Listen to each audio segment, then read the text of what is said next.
আগে তোর বয়ফ্রেন্ডকে বের করে দাঁড়া। এই কি বলছো? আমার বয়ফ্রেন্ড কোথা থেকে আসবে? আশরাফ, তোমার মাথায় এইগুলো কে ঢুকিয়েছে বলো তো? তুমি তো আগে কখনো আমাকে সন্দেহ করনি। বাস, আর একটাও কথা বলবি না। আর একটা যদি কথা বলিস তাহলে আমি ভুলে যেতে বাধ্য হবো তুই আমার স্ত্রী। আশরাফ, তুমি এমন কেন করতেছো? তুমি আমার কথাটা একটু বিশ্বাস করো। রুমের মধ্যে কেউ নেই, আরে এখানে কে কোথা থেকে এসে ঢুকাবে? এই ওটা খুলো না। এই বের হ, বের হ। বল বল, এটা কে? এইটা এইটা কে?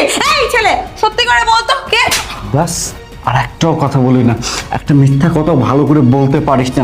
একটা মিথ্যা কথা বলতে না মিনিমাম যোগ্যতা লাগে, সেই যোগ্যতা তোর নেই। তুই কিভাবে পারলি এমন একটি কাজ করতে? তুই কি ভাবছিস দিনের পর দিন তুই আমাকে ধোঁকা দিবি, আমার বিশ্বাসের সাথে খেলবি? আমি কিচ্ছু জানতে পারবো না, কিচ্ছু ধরতে পারবো না। আফসোস, তোর এই চিন্তাটা ভুল।